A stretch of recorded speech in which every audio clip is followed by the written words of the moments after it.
चला नमस्कार बालमित्रांनो. तर आज आपण बघणार आहोत स्थानिक किंमत आणि दर्शनी किंमत.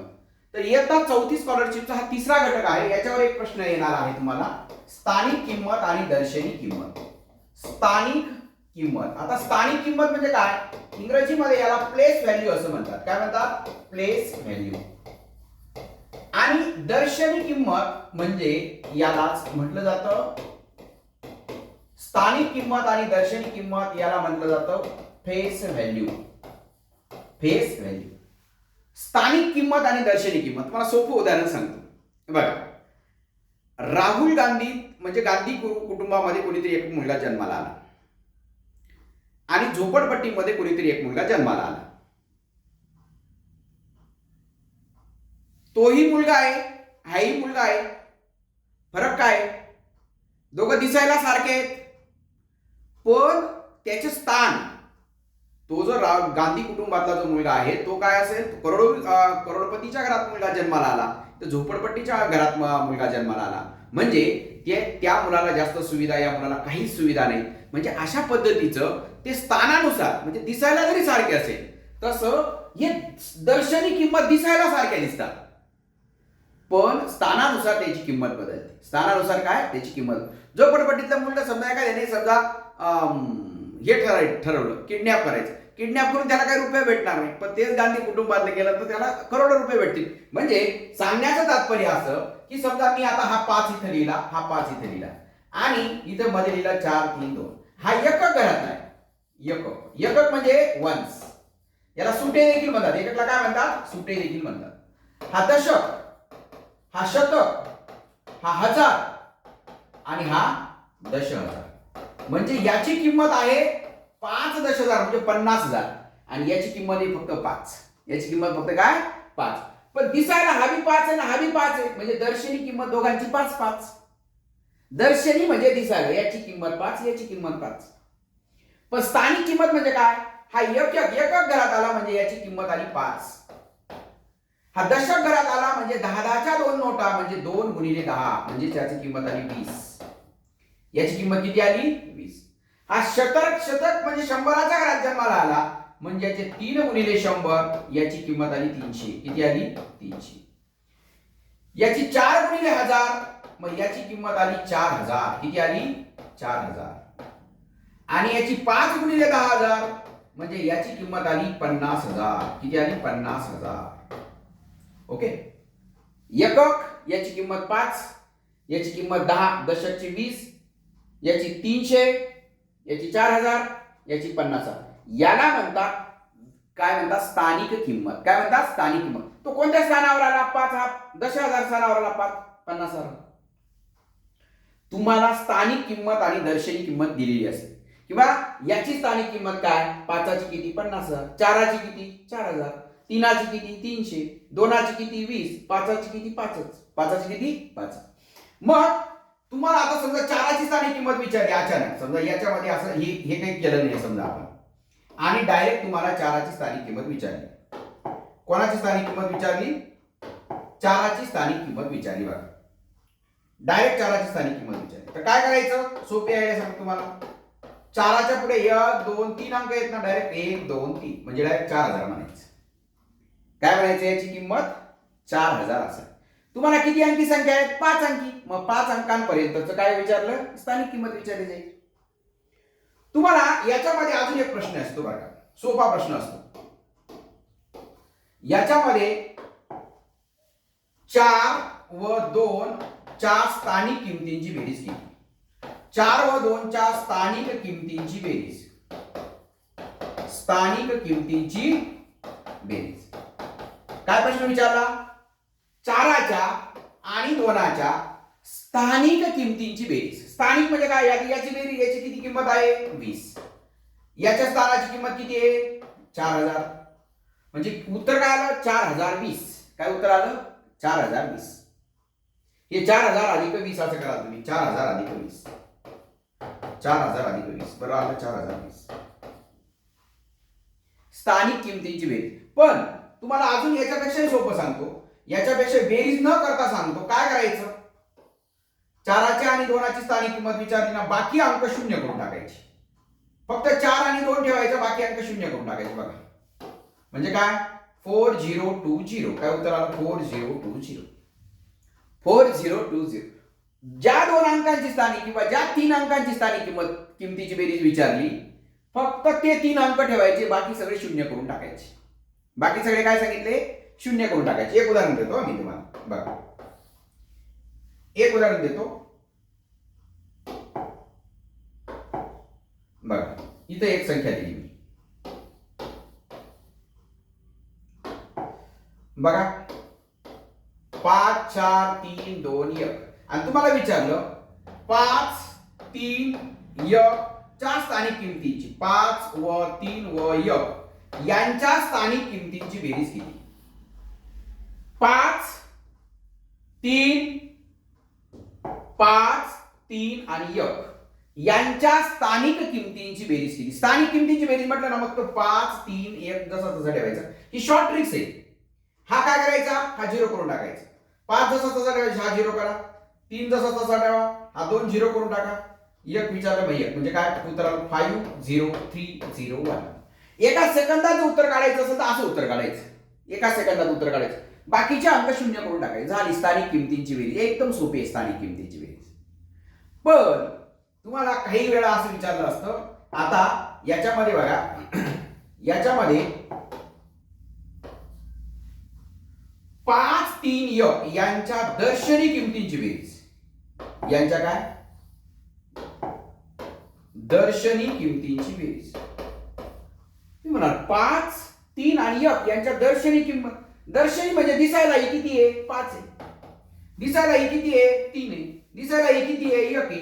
मग 5 आणि 3 8 आणि 1 9. काय उत्तर आलं 9. आपण काय करतो दर्शनी किमतींची बेरीज विचारली का स्थानिक किमतींची बेरीज करून ठेवतो. स्थानिक किमतींची बेरीज विचारली का दर्शनी किमतींची बेरीज करून ठेवतो. म्हणजे ते मात्र थोडंसं फॉलो करा. ते मात्र थोडंसं फॉलो करा. ओके ते मात्र थोडंसं फॉलो करा बस बाकी काही नाही. ओके दर्शनी किमतींची बेरीज आणि स्थानिक किमतीची बेरीज हे मात्र लक्षात ठेवा. आपल्याला दर्शनी किमतींची बेरीज विचारली का स्थानिक किमतींची बेरीज विचारली हे मात्र लक्षात ठेवा. अजून एक महत्वाची गोष्ट बघा. तुम्हाला अजून एक संख्या देतो बघा 54,325 अशी संख्या दिली. 54,325 किंवा 64,325 अशी संख्या दिली. हा एकक आहे, हा दशक आहे, हा शतक आहे, हा हजार आहे, हा दशहजार आहे. म्हणजे युनिट आहे 10 आहे 100 आहे 1000 आहे आणि 10,000 आहे. बरोबर. मग आता या पाचाची स्थानिक किंमत आणि दर्शनी किंमत काय आहे सांगा. 5ची स्थानिक किंमत किती. 5ची स्थानिक किंमत 5ची स्थानिक किंमत किती. हा एकच स्थानिक म्हणजे 5च आहे. आणि 5ची दर्शनी किंमत किती. 5ची दर्शनी किंमत किती ही सुद्धा किती आली 5च आली. एकक स्थानिक जो कोणता अंक असेल इथं 5 आहे ना स्थानिक किंमत बी 5च दर्शनी किंमत बी 5च असं तुम्हाला विचारलं. कोणत्या ठिकाणच्या अंकाची दर्शनी किंमत आणि स्थानिक किंमत ही सारखीच असते. कोणत्या ठिकाणच्या एकक ठिकाणच्या एकक स्थानच्या कोणत्या स्थानाच्या अंकाची दर्शनी किंमत आणि स्थानिक किंमत सारखीच असते तर ते एकक स्थानाचं. एकक स्थानिक 5 आहे ना इथं डायरेक्ट किंमत स्थानिक किंमत बी 5 दर्शनी किंमत बी 5. अजून एक उदाहरण देतो. इथं समजा 4 टाकला. एकक ठिकाणी 4 टाकला. मग 4ची स्थानिक किंमत सुद्धा किती 4च आणि 4ची दर्शनी किंमत सुद्धा किती 4च. 4ची स्थानिक किंमत 4 4ची दर्शनी किंमत सुद्धा 4. इथं कोणता का अंक टाकत नाही. तुम्ही 3 टाकला स्थानिक किंमत 3 दर्शनी किंमत 3. 7 टाकला दर्शनी किंमत 7 स्थानिक किंमत 7.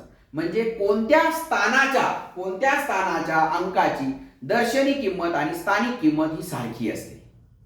तर एकक स्थानावर कोणताही अंक असला तरी त्याची स्थानिक आणि दर्शनी किंमत ही काय असते सारखीच असते. एकक स्थानाचं कळलं. अजून एक उदाहरण सांगा. आता बघा मी समजा मी इथं घेतो 50896 एकक दशक शतक हजार दशक. तुम्हाला विचारलं खालीलपैकी या संख्येतील कोणत्या अंकाची स्थानिक किंमत आणि दर्शनी किंमत सारखी आहे. तुम्ही म्हणाल अरे आता सरांनी शिकवला कोणत्या अंकाची स्थानिक किंमत आणि दर्शनी किंमत सारखी 6. 6 ची स्थानिक किंमत किती? 6 ची स्थानिक किंमत आली 6 आणि 6 ची दर्शनी किंमत सुद्धा किती आली? 6 आली. सर 6 उत्तर येणार. आणि तुम्हाला पर्याय दिला, पहिला पर्याय दिला 6, दुसरा पर्याय दिला 5, तिसरा पर्याय दिला 0, चौथा पर्याय दिला 0 व 6. काय 0 व 6 असं दिलं. 6 तर उत्तर बरोबर आहे, पण उत्तर तर तुमचं चूक दिलं. प्रश्नामध्ये उत्तर चूक दिलं म्हणजे काय? आता या हजाराची किंमत किती आहे? स्थानिक किंमत, शून्याची स्थानिक किंमत बी 0 आणि शून्याची दर्शनी किंमत बी 0. शून्य कोठेही आला, शून्याचं एक वैशिष्ट्य आहे, शून्य कोठेही आला तरी त्याची स्थानिक किंमत दर्शनी किंमत 0च असते, समान असते. कोणत्या, तुम्हाला असं विचारलं कोणत्या अंकाची स्थानिक किंमत आणि दर्शनी किंमत समान असते? शून्याची. 0 या अंकाची स्थानिक किंमत आणि दर्शनी किंमत समान असते. तिथं एकक म्हणायचं नाही. 0 कुठे आला? तर 0 हजार स्थानी आला. पण मग 0,000 म्हणजे 0 आणि 0 दिसायला बी 0 म्हणजे स्थानिक किंमत 0, दर्शनी किंमत 0. किंवा मी इथं 0 टाकला, याची स्थानिक किंमत 0, दर्शनी किंमत 0. 0 कोणत्याही स्थानावर आला तरी त्याची स्थानिक किंमत आणि दर्शनी किंमत 0च असते, समान असते. तुम्हाला कोणताही प्रश्न असं फिरून प्रश्न विचारला, 0 या अंकाची स्थानिक किंमत आणि दर्शनी किंमत स्थान वाईज काय बदलते? बदलत नाही, थोडीफार बदलते, यापैकी नाही. 0 कुठेही आला तरी त्याची स्थानिक किंमत आणि दर्शनी किंमत काय असते? सारखीच असते. 0 कोणत्याही ठिकाणी आला तरी त्याची स्थानिक किंमत आणि दर्शनी किंमत सारखीच असते, त्याची 0च असते, म्हणजे ती बदलत नाही. शून्याची बघा, 0 इथे आला तरी 0, तिथे आला तरी 0, इथे आला तरी 0. स्थान वाईज त्याची किंमत बदलत नाही. नाही तर मग तो एकक स्थानी आहे 0 आणि हजार स्थानी आहे 0.10,000 म्हणजे 0. कोणत्याही स्थानावर 0 आला तरी त्याची स्थानिक किंमत बदलत नाही. मग स्थानिक किंमत कोणत्या अंकाची बदलत नाही? 0 या अंकाची. कोणत्या स्थानाची स्थानिक किंमत आणि दर्शनी किंमत सारखी असते? कोणत्या ठिकाणाची दर्शनी किंमत आणि स्थानिक किंमत सारखी असते? एकक स्थानाच्या अंकाची, एकक स्थानावर असलेल्या कोणत्याही अंकाची स्थानिक किंमत आणि दर्शनी किंमत सारखी असते. अजून तुम्हाला एक प्रश्न येतो बघा, इथं एकक, दशक, शतक, हजार आणि 10,000. आता एक संख्या दिली 56,729 अशी संख्या दिली आणि तुम्हाला विचारलं की यांचं विस्तारित रूप लिहा. याचं काय लिहा? विस्तारित रूप. विस्तारित रूप म्हणजे काय? आता याची स्थानिक किंमत किती आहे? 9. याची स्थानिक किंमत किती आहे? 10च्या 2 नोटा म्हणजे याची किंमत 20. या 100च्या 7 नोटा म्हणजे याची किंमत आली 700. हजाराचे 6 नोटा किंवा 6 बंडल याची किंमत आली 6,000 आणि 10,000ची 5 बंडल म्हणजे याची किंमत आली 50,000. आणि लक्षात ठेवा, दशक म्हणजे 1 शून्य, शतक म्हणजे 2 शून्य, हजार म्हणजे 3 शून्य, 10,000 किंवा दशसहस्र म्हणजे 4 शून्य, लाख म्हणजे 5 शून्य, कोटी म्हणजे 7 शून्य. शून्य मात्र लक्षात ठेवा. मग याला काय म्हणायचं? याचं विस्तारित रूप. काय म्हणतात? विस्तारित रूप. म्हणजे तुम्हाला याचं विस्तारित रूप असेल किंवा विस्तारित रूपावरून संख्या दिलेली असेल, विचारलेली असेल. विस्तारित रूपावरून काय विचारलेली असेल? संख्या. आता याच्यावरून संख्या विचारली. पहिल्यांदा आपण काय करायचं? एकक लिहायचं, दशक लिहायचं, शतक लिहायचं, हजार लिहायचं, 10,000 लिहायचं आणि पाहायचं 0 याच्यावर एक बी शून्य नाही, मग हा एककाच्या घरात आहे. याच्यावर 1 शून्य आहे म्हणजे हा 2 याच्या घरात आहे. याच्यावर 2 शून्य आहेत म्हणजे हा शतकाच्या घरात आहे. याच्यावर 3 शून्य आहेत म्हणजे हा 7,000च्या घरात आहे. याच्यावर 4 शून्य आहेत म्हणजे हा 5च्या घरात आहे. झाली संख्या 56,729. बेरीज करायची गरज नाही. बेरीज करायची आपण काय करतो? अशी बेरीज करतो. 50,000, 6,000, 720 आणि 9 आणि यांची बेरीज करतो. 9, 2, 7, 6, 5 सहज माझा आलं 56,729. आणि एवढं ती बेरीज करायची गरजच नाही. बेरीज करायची गरज नाही. आता बघा, तुम्हाला एक संख्या देऊ, विस्तारित रूप देतो बघा. 50,000 अधिक 400 अधिक 80 ही संख्या लिहायची. कसं लिहायची? एकक, दशक, शतक, हजार आणि 10,000 हे तर आपल्याला माहिती. आता याच्यावर एक शून्य आहे बघा, इथं एक शून्य आहे, इथं 2 शून्य आहेत, इथं 3 शून्य आहेत, इथं 4 शून्य आहेत, इथं शून्यच नाही, इथं शून्य. याच्यावर एक शून्य आहे, चल 8 मध्ये दशकामध्ये चल तू. चल तुझ्यावर 2 शून्य आहेत, चल तू 2 शून्य आहेत ना, चल शतकामध्ये 2 शून्य आहेत, चल शतकामध्ये. तुझ्यावर 4 शून्य आहेत, चल तू 5 10,000मध्ये चल. हजाराच्या घरात काही नाही तर शून्य द्यायचा, एककाच्या घरात काही नाही शून्य द्यायचा. म्हणजे ही संख्या झाली 50,480. हजाराच्या घरानंतर कॉमा देतात, कॉमा नंतर किती अंक? 3 अंक. 50,480. शून्य मोजायचे बस, शून्य. एकक दशक लिहायचं, शून्य पाहिजे. नाही तर मग तुम्ही असं कराल 50,000 अधिक 400 अधिक 80, मग 50,480 अशी बेरीज करा. तसं बी येईल, परंतु ही शॉर्टकट आहे. स्पर्धा परीक्षेमध्ये तुम्हाला कमी वेळामध्ये उदाहरण सोडवायचे, कमी वेळामध्ये उदाहरण सोडवायचं आहे. हे एकदम सोपं आहे, काहीच अवघड नाही. विस्तारित रूपावरून संख्या तयार करा, संख्येवरून विस्तारित रूप तयार करा, है की नाही. आता अजून एक सांगतो बघा, 37,946. याच्यामध्ये 3ची आणि 9ची स्थानिक किंमत यांची बेरीज किती? काय सांगा, 3ची आणि 9ची स्थानिक किंमत यांची बेरीज किती?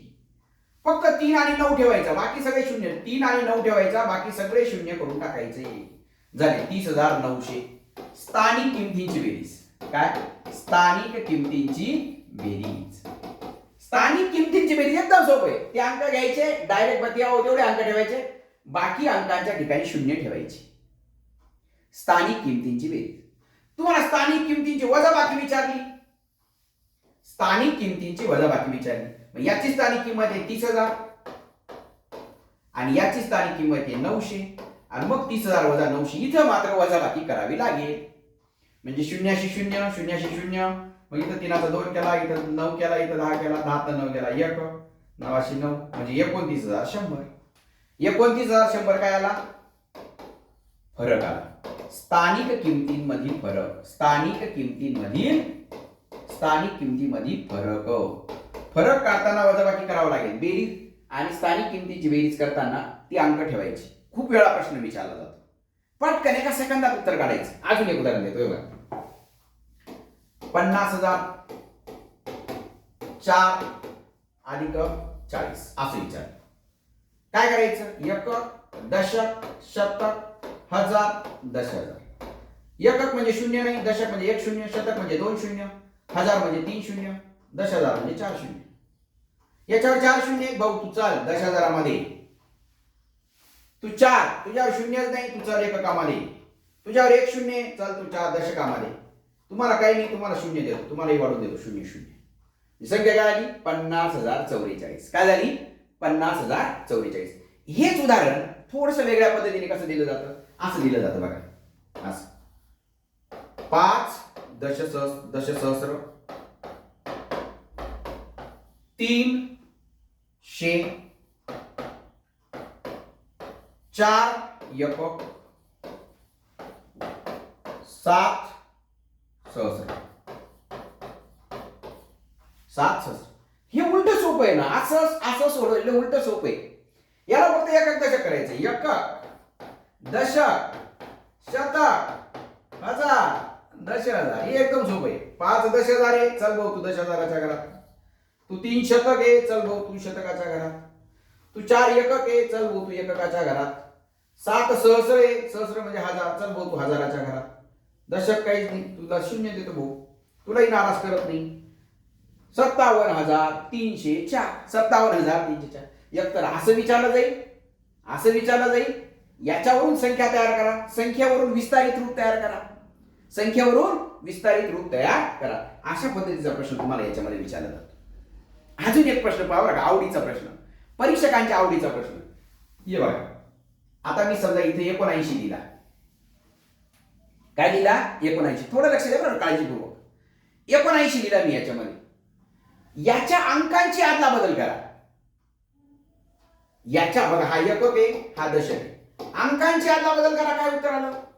97. अंकांची काय केली? आदला बदल. कोणत्या अंकांची आदला बदल केली आपण? एकक दशकची आदला आहे. कोणाची? एकक व दशकची आदला बदल. एकक व दशकची आदला बदल केली. एकक आणि दशकची काय केली आपण? आदला बदल केली. आणि मग याच्यातला फरक किती असा प्रश्न विचारला जातो. फरक एकदम सोपा असतो. फरक कसा काढायचा बघा. तुम्ही म्हणाल सर 97 वजा 79 करतो. चालेल, 97 वजा 79. मी तर 9चा 8 केला, इथं 17 केला, 17 9 गेला 8, 8 7 केला 1. म्हणजे उत्तर आला सर 18. वा वा वा, व्हेरी गुड. एकदम छान. मग इकडे किती का मोठी संख्या असेल ना, इकडे बघा 52,379. इकडं 52,379. 52,300 इकडे बी, पण इकडे 79, इकडे 97. फक्त 97 मधून 79 वजा करायचं. तुम्हाला मोठी संख्या दिलेली असते, तुम्ही घाबरून जाता. अरे बापरे, का अवघड आहे. आता मला सांगा, आम्ही तुम्हाला याला अजून याच्यापेक्षा अजून सोपी आयडिया सांगतो. याच्यापेक्षाही सोपी आयडिया सांगतो बघा. काय सांगितलं? 52,397. 79चा बदल 97. फक्त याचीच आदला बदल, याचीच वजाबाकी करायची. बाकीचा वजाबाकी 523,000 इथं 52,300 52,300 इकडे ते वजाबाकी करायची नाही. आणि त्याच्यापेक्षाही अजून आयडिया सांगतो तुम्हाला. इथं 7 आणि 9 एक आणि 9 7 केला किती? 2. 9 7 केला किती? 2 आला. हा एकक आला, हा दशक आला. बरोबर, हा एकक दशक आला. मग 2 आला का? मग फरक काढताना 2 गुणिले 2ला 9ने म्हणायचं. 2 9 18. फरक आला 18. फरक किती आला? 18. सोपं आहे का नाही? काय सांगितलं? इथे 79 होता, इथं 97 होत. 79चा उलट काय केलं? 97 केलं. बाकीचे अंक जसेच तसे ठेवले. बाकीच्या अंकांना हात लावायचा नाही. मग आपल्याला फरक किती? मग 97 मधून 79 वजा करायचे. 97 किंवा तुम्ही म्हणाल सर आम्हाला पूर्ण संख्या वजा करायची, तेवढं 97 वजा 52,379. मग पुन्हा इथं 8 केला, इथं 17 केला, 17 9 गेला 8, 8 7 गेला 1 आणि आता 0 येणारच. म्हणजे काय उत्तर आलं? 18 उत्तर आलं. मी आयडिया काय सांगितली? या दोन अंकांचा फरक काढायचा, त्याला 9 ने गुणायचं. एकक दशकची आदला बदल केली तर 9चा फरक येतो. आणि 9च्या पटीत येतात. काय कशाच्या पटीत येतात? 9च्या पटीत येतात. मी अजून एक संख्या सांगितली. इथे 79च्या ऐवजी आता दुसरी संख्या देतो. पहा बरं का, इथे देतो मी 15 देतो. 15चं काय केलं? 15चा बदल 51 केला. इकडे काही का संख्या नाही. इकडच्या संख्येचा विचार करायचा नाही. इकडं किती 5 अंकी राव, 7 अंकी राव, 10 अंकी राव, ते अंक बदलले का आपण? नाही, ती अंकांचा काही संबंध नाही. मग 15चा 51 केला ना, मग या अंकांमधला फरक काढायचा आणि त्याला 9 ने गुणायचं. अंकांमधला फरक बघा. अंकांमध्ये फरक किती आहे? 5 1 गेला किती? 4. आणि 4ला कशाने गुणायला लावलं मी? फक्त एकक दशक असेल तर 9 ने गुणायला लावलं. म्हणजे 4 9 36चा फरक. कितीचा फरक आहे? 36. 51 वजा 15 करा 36 येतं. 51 वजा 15 करा 36 येतं. सोपं आहे का नाही? अजून सांगतो याच्यामध्ये बघा. तुम्हाला संख्या मी एक संख्या देतो आणि त्या संख्येचं पटकन कोण उत्तर सांगता पहा बरं का. 38,946 आणि यामध्ये या संख्येमधील एकक व दशक स्थानच्या अंकांची आदला बदल केली तर येणारी नवीन संख्या व मूळची संख्या यांच्यामध्ये फरक किती? मी काय सांगितलं? इथे 4 6 आहे, इथे 6 4, 4 7 6 4 केला, 7 ने 4 गेला 2, 2ला 9 ने गुणा 9 दुनी 18 फरक येईल. 64 मधून 46 वजा करा 18 फरक येईल. आता इथं काय करू? 18 करतो. पहा बरं इथं 18 करतो. 38,918 या संख्येतील एकक आणि दशक स्थानच्या अंकांची आदला बदल केली म्हणजे हा इथं टाकला, हा इथं टाकला, म्हणजे आले 83. तर येणारी नवीन संख्या आणि मूळची संख्या यांच्यामध्ये फरक किती? फरक काय सांगितलं मग तुम्हाला? 8 1 1 8 आहे ना, मग 8 1 वजा करा किती आली? 7. 7ला कशाने गुणायचं? 9 ने.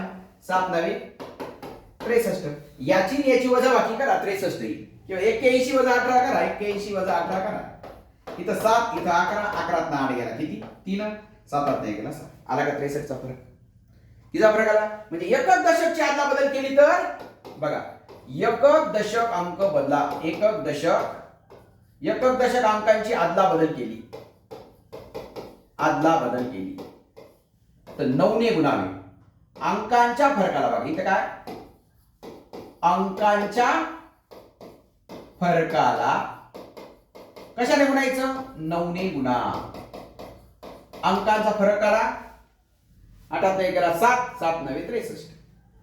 तुम्ही जर दशक शतकची आदला बदल केली बघा, कोणाची, सर आम्हाला दशकची शतकची आदला बदल करायची. दशक शतक, इथे एकक दशक शतक. आम्हाला काय सांगितलं सर, आम्हाला ही संख्येमध्ये दशकचा शतक करायचं, शतकचा दशक करायचं सर. मग ही 38 जसं तसं राहील, याचा काही संबंध नाही. हा 91चा काय होईल, 9 इकडे जाईल, 1 इकडे येईल, म्हणजे 19 होईल. आणि मग 8 8 8 तर जाईल. याचा आणि याचा काही संबंध नाही. बदलले कोणते, फक्त 91 आणि 19 बदलले. 91 म्हणजे 910 बदललं आणि हे 190 एवढंच बदललं. 11 9 गेला 2, 9 2 गेला 7. इथं काय करायचं, इथं बघा, इथं 900 होता, 910 होतं, तर इथं काय झालं 190 झालं. 0 गेला 0 गेला, इथं 8 केला, इथं 11 केला, 11 9 गेला 2, 8 3 गेला 7.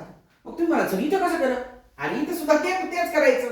9 ने 1 वजा करायचं, 9 ने 1 गेला किती, 8. किती आलं, 8. पण 8ला इथं 90 ने गुणायचं. कशाने गुणायचं, 90. 8 9 72, 8 9 72. म्हणजे दशक शतकची आता बदल केली.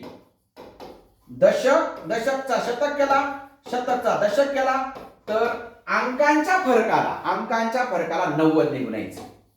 कशाने गुणायचं, 90 ने गुणायचं. मग हे कळून गेलं तुम्हाला. एकक दशकची आदला बदल केली, अंकांच्या फरकाला 9 ने गुणा. दशक शतकची आदला बदल केली, अंकांच्या फरकाला 90 ने गुणा. शतक हजारची आदला बदल केली, अंकांच्या फरकाला 900 ने गुणा. हजार दशकाची आदला बदल केली, अंकांच्या फरकाला 9000 ने गुणा. कळलं, काही अवघड नाही. पण जर असं विचारलं सर आम्हाला एकक आणि शतकच बदलायचं, डायरेक्ट काय करायचं, एकक आणि शतक बदलायचं म्हणजे डायरेक्ट बघा 38,918. सर आम्हाला हा इथे टाकायचा आणि हा इथे टाकायचा, यांची आदला बदल करायची. मग सांगा सर फरक. 38 हा 8 इथे येईल, हा 9 इकडे जाईल, हा 1 जसं. म्हणजे याचा काही संबंध नाही, हा याचा काही संबंध नाही, जसं तसं राहणार नाही. म्हणजे हे आलं 908, हा 0 केला तर हा काय आला 908, आणि हे काय आलं 809, हे काय आलं 800. म्हणजे इथं 9 0 केला, इथं काय केला 9 केला, आणि इथं 18 केला. 18 तर 9 गेला 9, 89 9, इथं 8 केला, 8 8 गेला 0, म्हणजे 99 आलं. किती आलं 99. म्हणजे एकक आणि शतकची आदला बदल केली तर अंकांच्या फरकाला 99 ने गुणायचं. काय सांगितलं, एकक व शतकची आदला बदल केली तर कशाने गुणायचं, 99 ने गुणा. कशाने गुणा, 99 ने गुणा. एकक आणि शतकची आदला बदल केली तर 99 ने गुणा. अशा पद्धतीचा प्रश्न. म्हणजे काय, म्हणजे तुम्हाला अजून एक उदाहरण समजावून सांगू बघा. थोडंसं उदाहरण घेतो म्हणजे आपल्याला समजेल. 38 5 4 इथं घेतला 9 असं घेतलं. आता याची आदला बदल इथं, हा इथं टाकला, म्हणजे काय उत्तर येईल 38 इथं येईल 9, 5च्या ठिकाणी 9 आणि 9च्या ठिकाणी काय 5 येईल. हा 4 जसं तसा. मग आपण यांच्यातला फरक या संख्येमधून आणि या संख्येमधला जर फरक काढायचा असेल तर काय करायचं, तर 9चा आणि 5ची वजाबाकी करायची. 9 ने 5 गेला किती 4. किती आला 4. मग फरक किती आला, 4 गुणिले 99 करायचं. 99 गुणिले 4, 4 9 36, 4 9 36 39. किती उत्तर आलं 396. यांच्या मधला फरक 396 येईल. किती फरक येईल 396. मग काय सांगितलं, एकक दशकची आदला बदल केली तर अंकांचा फरक काढायचा, त्याला 9 ने गुणायचं. एवढा दोन संख्यांमधला फरक असतो. दशक शतकची आदला बदल केली, दशकचा अंक शतक स्थानी, शतकचा अंक दशक स्थानी, असा केला. नवीन संख्या तयार केली तर नवीन संख्येचा आणि मूळच्या संख्येचा फरक हा अंकांची वजाबाकी करायची, गुणिले 90 करायचं. शतक आणि हजारची अदलाबदल केली तर शतक आणि हजारची अदलाबदल केली तर काय करायचं, अंकांची अदलाबदल करायची आणि त्याला 900 ने गुणायचं. अशा पद्धतीने डायरेक्ट एकक आणि शतक केलं तर 99 ने, एकक आणि शतक केलं तर कितीने, 99 ने गुणायचं. म्हणजे अंकांचा फरक काढायचा, त्याला 99 ने गुणायचं. अशा पद्धतीने आपण हे सुद्धा म्हणजे असं सुद्धा प्रश्न तुम्हाला परीक्षेमध्ये येऊ शकतो. ओके. त्याच्यानंतर तुम्हाला अशी संख्या दिली, हे तर कायमच आहे आपल्याला, 1 2 3 4 1 2 1 1 असं दिलं आणि यांचा विस्तारित रूप लिहा. यांचं काय लिहा, यांचं विस्तारित रूप लिहा. आता 0 एकक, हे 1, हे 1 शतक, इथं 2000 आणि इथं 4 दशहजार, म्हणजे याची किंमत आली 40,000, याची किंमत आली 2000, याची किंमत आली 100, याची किंमत आली 10. शून्य घ्यायची काही गरज नाही. ही झाली 4ची 40,000, 2ची 2000, 1ची शतक आहे म्हणून 100 ने बोललो, याला 10 आहे 10 ने बोललो. ही झाली याचं विस्तारित. याचं विस्तारित रूप सांगा, याच्यावरून अशी संख्या तयार करा वगैरे, अशा पद्धतीचा प्रश्न तुम्हाला याच्यामध्ये विचारला जाऊ शकतो. ओके. म्हणजे स्थानिक किमतींची बेरीज वजाबाकी. आता समजा 54,945 याची 4 या अंकाच्या दर्शनी किमतींची वजाबाकी. 4 या अंकाच्या दर्शनी किमतीमधला फरक, दर्शनी किमतीचा फरक काय असेल फरक, 4च्या दर्शनी किमतीचा फरक काय आला, 4च्या, अरे याची दर्शनी किंमत 4च, याची दर्शनी किंमत 4च, म्हणजे फरक किती आला, 0 आला. फरक किती आला, 0. आपण काय करतो, दर्शनी किमतीचा फरक सांगायचा का, आपण करतो 4000 वजा 40 म्हणजे 3960 उत्तर लिहून येतो. दर्शनी किमतींचा फरक लक्षात ठेवा, दोन अंक जर सारखे असेल तर दर्शनी किमतींचा फरक 0 असतो. ते कुठेही राहू, दर्शनी किंमत कुठेही राहिली तरी सारखे अंक असेल तर किंमत सारखीच असते. 0 राहिला तर काही विषयच नाही. आता समजा इथं समजा मी 746 असं दिलं, एकक, दशक, शतक, हजार आणि दशहजार. प्रश्न काय विचारला, 50,740 या संख्येतील एकक स्थानचा अंक, 0 नाही म्हणत ते, एकक स्थानचा अंक, हजार स्थानचा अंक यांच्यामधला फरक किती. अरे एकक स्थानी 0, हजार स्थानी 0, म्हणजे यांचा 0 0 वजा 0 0 येईल ना, फरक किती आला, 0. ते असं नाही म्हणत दोन एकक स्थानी 0, हजार स्थानी 0 मग फरक, असं नाही म्हणत. दर्शनी किमतींचा फरक बी यांचा 0च, स्थानिक किमतीचा फरक बी 0च. 0 किती ठिकाणी राहिला त्यांच्या स्थानिक किमतीचा फरक बी 0च, दर्शनी किमतीचा फरक बी 0च येतो. ओके. अशा पद्धतीचं तुम्हाला उदाहरण विचारलं. किंवा आता काल मी तुम्हाला सांगितलं 11,000, 12,500, आता अशी संख्या दिली 12,500. मग तुम्हाला 12,500 काल लिहायला शिकवलं मी तुम्हाला. 12,500 यातील शतक स्थानच्या अंकाची स्थानिक किंमत किती, शतक स्थानच्या अंकाची स्थानिक किंमत किती, 12,500 म्हणजे 12,500. साडे म्हणजे 500 ऍड करायचे, 12,500 12,500, 7,500 7,500, 29,000 29,500, 14,000 14,500. साडे म्हटला की त्याच्यामध्ये 500 ऍड करायचे. मग 12,500 मध्ये शतक स्थानच्या अंकाची एकक, दशक, शतक याच्या अंकाची स्थानिक किंमत किती, स्थानिक किंमत 500. हजार स्थानच्या अंकाची 2,000, दशहजार स्थानाची 10,000. असा प्रश्न विचारला जाईल. किंवा 12,500 झालं, एखादा पाव सव्वा आहे ना, 15,000, 15,000 यातील सहस्र स्थानाची किंमत किती, सहस्र स्थानाची दर्शनी किंमत किती, दर्शनी किंमत किती, दर्शनी किंमत किती. आता 15,000 म्हटलं की 250 ऍड करायचे. 15,000 म्हणजे 15,250, 18,000 18,250, 2,000 2,250, 1,000 1,250, 5,000 5,250. हे शिकवलं आपण. याच्यामध्ये सहस्रस्थान हे एकक, दशक, शतक आणि हजार. हजार म्हणजे सहस्र. सहस्रस्थानी काय आला? 5. ह्या 5ची काय विचारली? दर्शनी किंमत. आणि आपण काय करतो? 5ची दर्शनी किंमत इथे लिहितो 5000 आहे. 5ची दर्शनी किंमत 5च आहे. दिसायला तो 5च आहे ना. 5ची दर्शनी किंमत 5. आपण काय करतो? यातील 5ची 15,250 लिहिलो आणि 5ची दर्शनी किंमत म्हटलं की तो 5000 करून येतो. स्थानिक किंमत लिहून येतो. त्याच्यामुळे स्थानिक, दर्शनी, फेस व्हॅल्यू, प्लेस व्हॅल्यू हे मात्र अतिशय काळजीपूर्वक लक्षात ठेवा. हे मात्र अतिशय काळजीपूर्वक लक्षात ठेवा. 15,500, मग 7,500, 8,500, 24,000 काही जरी आलं तरी आपल्याला हे सांगता यायला पाहिजे. त्याच्यानंतर 29.29, 18,500 चला. 18,500 यातील सहस्रस्थानच्या अंकाची स्थानिक किंमत किती? सहस्रस्थानच्या अंकाची स्थानिक किंमत किती? अंकाची स्थानिक किंमत किती? अंकाची स्थानिक किंमत 18,500. 18,500 म्हणजे काय? एक लक्षात द्यायचं. 18,500 म्हणजे 18,000 ला पाव हजार कमी. पाव उणे 18,000 म्हणजे 18,000 ला 250 कमी म्हणजे आलं 17,750. 17,750. पावणे म्हटलं रे, म्हटलं पावणे 3,000 म्हटलं की 3,000 मधून 250 कमी. पाव उणे 3,000 असं असेल. 18,500 म्हणजे 18,000 मधून 250. पाव हजार कमी. पाव हजार म्हणजे 250. पाव हजार म्हणजे किती? पाव हजार म्हणजे 250. पावणे म्हटलं, पाव उणे असा याचा. पावणे म्हणजे पाव उणे हजार. पाव उणे म्हणजे पाव हजार मायनस करायचा.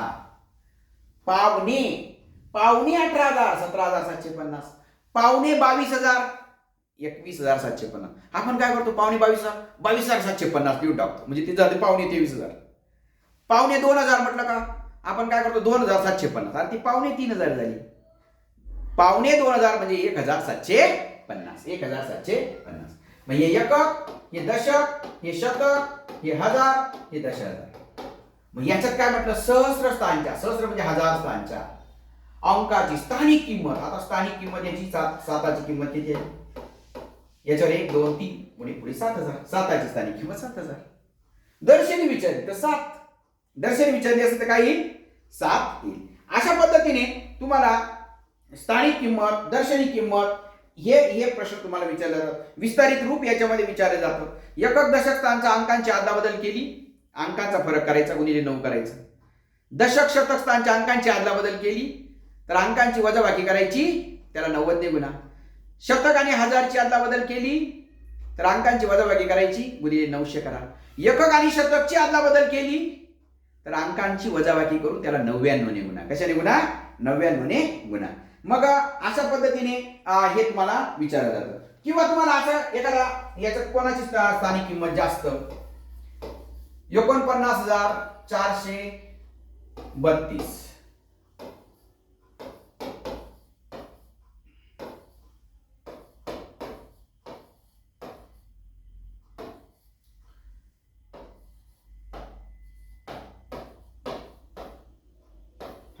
असे 4 पर्याय दिलेले आणि याच्यात विचारलं येथे कोणत्या 9ची स्थानिक किंमत सगळ्यात कमी? कोणत्या 9ची? 9ची आणि इथे या 9ची 9,000 आली. 9वर 3 शून्य. या नावाची आली 9वर 2 शून्य, 900 आलं. या नावाची आली 9. या नावाची आली 9वर 4 शून्य, 90,000. मग कोणत्या येथे खालील संख्यांमध्ये कोणत्या 9ची स्थानिक किंमत सर्वात कमी? मग कोणत्या 9ची स्थानिक किंमत? 3 नंबर असं. तुम्हाला विचारलं कोणत्या 9ची स्थानिक किंमत सर्वात जास्त? तर इथं सर्वात जास्त. म्हणजे कोणत्या अंकाची स्थानिक किंमत जास्त? आता तुम्हाला अजून असं विचारलं बघा. 9 9 9 9 आणि 1 मिनिट. 6 7 8 9 असं घेतलं. येथे कोणत्या अंकाची स्थानिक किंमत सर्वात जास्त? सर्वात जास्त. इथं या नावाची 9 आहे स्थानिक किंमत, याची 80 आहे, याची 700 आहे, याची 6,000 आहे, याची 10,000 आहे. मग कोणत्या अंकाची स्थानिक किंमत सगळ्यात जास्त? 1 या अंकाची. कोणत्या अंकाची स्थानिक किंमत सर्वात कमी? तर 9 या अंकाची. आणि असं मी अजून थोडंसं फिरवतो बघा. येथे कोणत्या अंकाची दर्शनी किंमत सर्वात जास्त? दर्शनी किंमत सर्वात जास्त कोणाची? याची दर्शनी 1, याची 6, याची 7, याची 8, याची 9. याची दर्शनी सगळ्यात जास्त. 9ची दर्शनी किंमत सर्वात जास्त. आणि कोणत्या अंकाची दर्शनी किंमत सर्वात कमी? तर 1ची दर्शनी किंमत सर्वात कमी.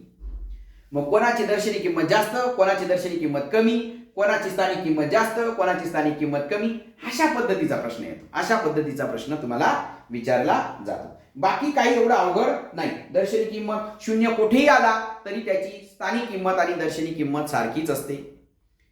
एकक स्थानिक कोणताही अंक आला तरी त्याची स्थानिक किंमत आणि दर्शनी किंमत काय असते? सारखीच असते. ओके, तर अशा पद्धतीने आपण स्थानिक किंमत आणि दर्शनी किंमत हे चॅप्टर पाहिलेला आहे. याच्यावरचा जो सराव आहे तो पुढच्या लेक्चरला आपण बघणार आहोत. तुम्हाला येणाऱ्या परीक्षेसाठी शुभेच्छा. सर्वांनी व्हिडिओ जास्तीत जास्त शेअर करा, तरच तुम्हाला पीडीएफ देईल. ओके, तर पीडीएफ देतो मी तुम्हाला प्रश्नपत्रिकांची. All the best.